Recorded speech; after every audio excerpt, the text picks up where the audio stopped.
আসসালামু আলাইকুম। আশা করি সকলেই ভালো আছেন। প্রিয় চাকরি প্রত্যাশী ভাই বোনেরা, আজকের ভিডিওটা খুবই গুরুত্বপূর্ণ একটি ভিডিও। আপনারা অনেকেই জানতে চান ১৯তম শিক্ষক নিবন্ধন বিজ্ঞপ্তির সর্বশেষ যে আপডেট তথ্যটা কবে প্রকাশ করা হবে, কি না কি কতদূর, এই বিষয়টা সম্পর্কে আজকে আমি আপনাদেরকে সকল তথ্য জানানোর চেষ্টা করব।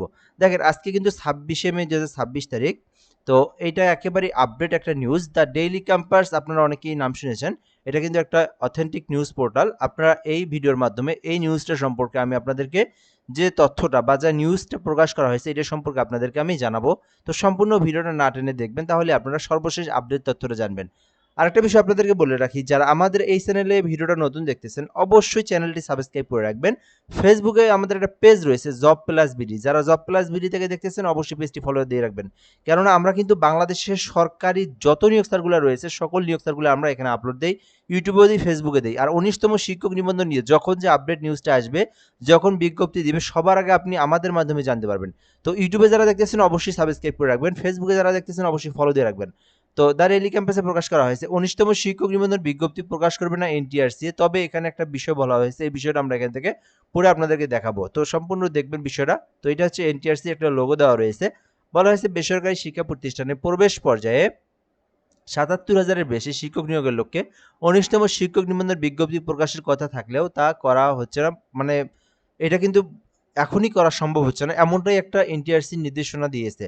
আপনারা জানেন এই ১৯তম শিক্ষক নিবন্ধন বিগত কয়েক বছর থেকে দেওয়ার কথা, বাট এটা কিন্তু দিচ্ছে না। শুধুমাত্র ডেট পিছিয়ে যাচ্ছে, পিছিয়ে যাচ্ছে। এর আগে আপনার গভর্নমেন্ট চেঞ্জ হওয়ার পরে কিন্তু দেওয়ার কথা ছিল। ওইটা পর আবার নতুন সরকার, তারপরেও এখনও দেওয়া হচ্ছে না। এটা অনেকেই জানতে চান। তো এখন আবার এনটিআরসি বলতেছে এইটা এখনই দেওয়া সম্ভব হচ্ছে না, এমনটি একটা কথা বলা হয়েছে। এর পরবর্তী সরাসরি নবম শিক্ষক নিয়োগের বিজ্ঞপ্তি প্রকাশ করা হবে বলে জানা গেছে। অর্থাৎ এর পরবর্তী মানে এই ১৯তম শিক্ষক নিবন্ধনের আগে নবম শিক্ষক নিয়োগের বিজ্ঞপ্তি প্রকাশ করা হবে, এমনটাই তারা জানিয়েছেন। বাট এটা কিন্তু একেবারেই যে চূড়ান্ত কিছু ডিসিশন এমনটাও নয়। মঙ্গলবার ২১শে এপ্রিল, অর্থাৎ এটা কিন্তু ২১শে এপ্রিল একটা মিটিং হয়েছিল, সেই মিটিংয়ের কথা। বাট শিক্ষা মন্ত্রণালয়ে বলা হয়েছে, যেখানে শিক্ষা মন্ত্রণালয় এবং বেসরকারি শিক্ষক নিবন্ধন ও প্রত্যয়ন কর্তৃপক্ষ এনটিআরসি দুটি সূত্রে তথ্য নিশ্চিত করেছেন। তো ওই ২১শে এপ্রিলে একটা মিটিং হয়েছিল, একটা সাময়িক মিটিং। এই মিটিং থেকে কিন্তু এমনটাই নির্দেশনা জানিয়েছেন এনটিআরসি এ। এরপরে বলা হয়েছে, সূত্র বলেছে ২০২৫ সালের সংশোধিত নীতিমালা অনুযায়ী নিবন্ধিত বিজ্ঞপ্তি প্রকাশ না করে পদসংখ্যা উল্লেখ করে নবম শিক্ষক নিয়োগ বিজ্ঞপ্তি প্রকাশ করা হবে। তো আপনারা জানেন ২০২৫ সালে সংশোধিত একটা নীতিমালা রয়েছে, যেটা কিন্তু সর্বশেষ নীতিমালা আমরা জেনে থাকি। তো নীতিমালা অনেকগুলো পরিবর্তন করা হয়েছিল বিভিন্ন কারণে, পরীক্ষার নীতিমালা, আরও ইত্যাদি বিভিন্ন নীতিমালা, নিয়োগ প্রক্রিয়ার নীতিমালা। সো আপনারা জানেন সর্বশেষ নীতিমালা অনুযায়ী আপনার ২০০ নম্বরে কিন্তু আপনার এমসিকিউ হওয়ার কথা ছিল, যেখানে আপনাকে ৮০ মার্ক পাইলে আপনারা উত্তীর্ণ হবেন। আর এখানে আপনারা কোনো লিখিত থাকবে না, মানে সরাসরি আপনার এমসিকিউ হবে ২০০ মার্ক। এই ২০০ মার্কের মধ্যে ৮০ মার্ক পাইলে আপনি সরাসরি ভাইভাতে যাবেন, এমনটাই কিন্তু সর্বশেষ নীতিমালা পর্যন্ত ছিল। ডক্টর ইউনূস যখন ছিল উনি কিন্তু বলে দিয়ে, ওনার সময় কিন্তু এই সার্কুলারটা প্রকাশ করার কথা হয়েছিল, বাট তখন প্রকাশ করা হয়নি। তো এখন আবার এনারা হয়তোবা আবার কোনো নীতিমালা পরিবর্তন করতে পারে, যার কারণে এই নিয়োগ সার্কুলারটা মানে স্থগিত আছে। আমি আপনাদেরকে বিষয়টা ক্লিয়ার করে দিই, এখান থেকে আপনারা বুঝতে পারেন বা নাও পারেন। মানে সর্বশেষ নীতিমালা, পরীক্ষার নীতিমালা একটা ছিল, ওই নীতিমালা অনুযায়ী পরীক্ষা নেওয়ার কথা, বা ওই নীতিমালা অনুযায়ী সার্কুলার দেওয়ার কথা, এবং ওই নিয়ম অনুযায়ী পরীক্ষা হওয়ার কথা।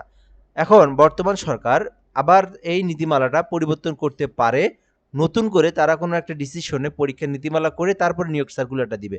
এটা যদি তারা ১ সপ্তাহের মধ্যে করে তারপরেই তারা দিতে পারে। এইটা আপনারা মানে শিওর থাকেন যে অল্প সময়ের মধ্যে আপনারা সার্কুলারটা পাবেন। বাট তারা এই যে একটা মিটিং হবে, মানে সবার মধ্যে ডিসকাস হবে, হওয়ার পরে কিন্তু এই নীতিমালা একটা জারি করবে, তারপরে সেই ভিত্তিতেই কিন্তু সার্কুলার দিবে, দেন পরীক্ষা হবে। এখানে বলা হয়েছে নবম শিক্ষক নিয়োগ বিজ্ঞপ্তি প্রকাশ করা হবে। এই বিজ্ঞপ্তির মাধ্যমে ২০০ নম্বরের এমসিকিউ, যেখানে ২০ নম্বরের মৌখিক পরীক্ষার ভিত্তিতে সুপারিশযোগ্য প্রার্থী বাছাই করবে এনটিআরসি। যেখানে ২০০ নম্বরের মধ্যে ৮০ মার্ক থাকবে এমসিকিউ, মানে ২০০-র মধ্যে ৮০ মার্ক পাইলে আপনি হচ্ছে এমসিকিউ পরীক্ষায় উত্তীর্ণ হইলেন। এমসিকিউ পরীক্ষায় যারা উত্তীর্ণ হবে তাদের কোনো লিখিত প্রয়োজন নেই। মানে আবেদনের পর এমসিকিউ এর পরীক্ষা হইলেও সরাসরি আপনি চলে যাবেন ভাইভাতে। ভাইভাতে ২০ মার্কের একটা পরীক্ষা হবে, এখানে আপনাকে উত্তীর্ণ হতে হবে, তাহলে আপনি চূড়ান্ত নিয়োগ প্রাপ্য হবেন। মানে আপনি চূড়ান্তভাবে এখানে উত্তীর্ণ হবেন। ঠিক আছে? এই বিষয়টা এখানে দেওয়া হয়েছে, বা এটাই সর্বশেষ নীতিমালা অনুযায়ী বর্তমানে কিন্তু চলমান রয়েছে। সূত্রের তথ্য বলেছে, পরীক্ষার মাধ্যমে প্রার্থী বাছাই শেষে নবম শিক্ষক নিয়োগের সুপারিশ করবে এনটিআরসি। অর্থাৎ ১৯তম শিক্ষক নিবন্ধন বিজ্ঞপ্তি প্রকাশ না করে প্রথমে নবম শিক্ষক নিয়োগ বিজ্ঞপ্তি প্রকাশ করবে এবং পরবর্তী নবম শিক্ষক নিয়োগের সুপারিশ করা হবে। তো আপনারা জানেন এই ১৯তম শিক্ষক নিবন্ধনের যেহেতু একটা নীতিমালা এবং বেশ কিছু বিষয়ের মধ্যে মানে বিষয়টা স্থগিত আছে বা থেমে আছে, আটকে আছে, যেটাই বলেন না কেন, তার আগে নবম শিক্ষক নিয়োগের বিজ্ঞপ্তি প্রকাশ করা হবে। এইটার পরেই আপনারা ১৯তম শিক্ষক নিবন্ধনের সার্কুলারটা পেয়ে যাবেন। তো এইটা হচ্ছে সম্পূর্ণ এনটিআরসির কাছে এখন বিষয়। তারা যত দ্রুত তারা এই নীতিমালা বা তারা এই সংশোধনী বা এই কাজটা সম্পূর্ণ যতদিন করেনি, অতদিন আপনারা সার্কুলারটা পাচ্ছেন না। তারা এই সংশোধনীটা করার পরে, তারা ডিসিশন নেওয়ার পরে তারা যেকোনো সময় সার্কুলার দিতে পারে। এইটা আবার আমরা একদম ফিক্সড ভাবে বলতেও পারতেছি না।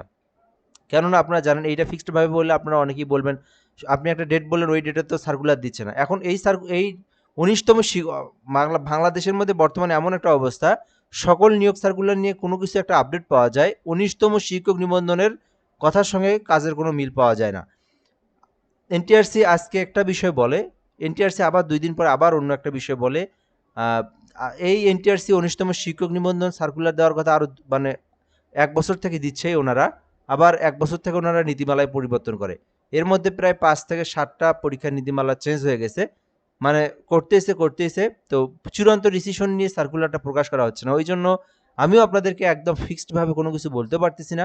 তবে এতটুকু নিশ্চিত থাকেন যে ১৯তম শিক্ষক নিবন্ধন সার্কুলার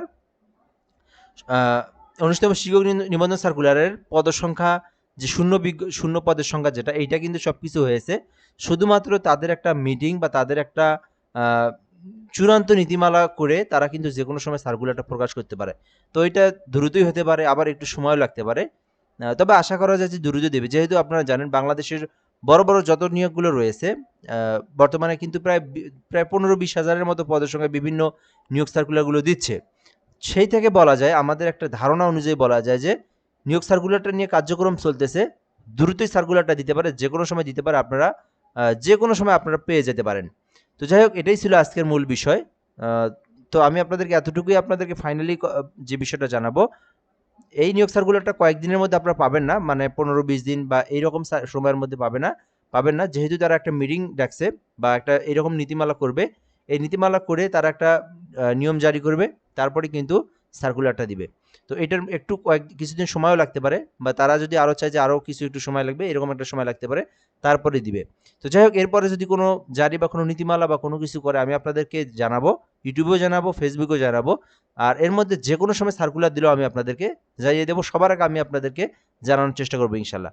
ভিডিওটা এই পর্যন্তই। ধন্যবাদ, ভালো থাকবেন, আমাদের সঙ্গে যুক্ত থাকবেন। আসসালামু আলাইকুম।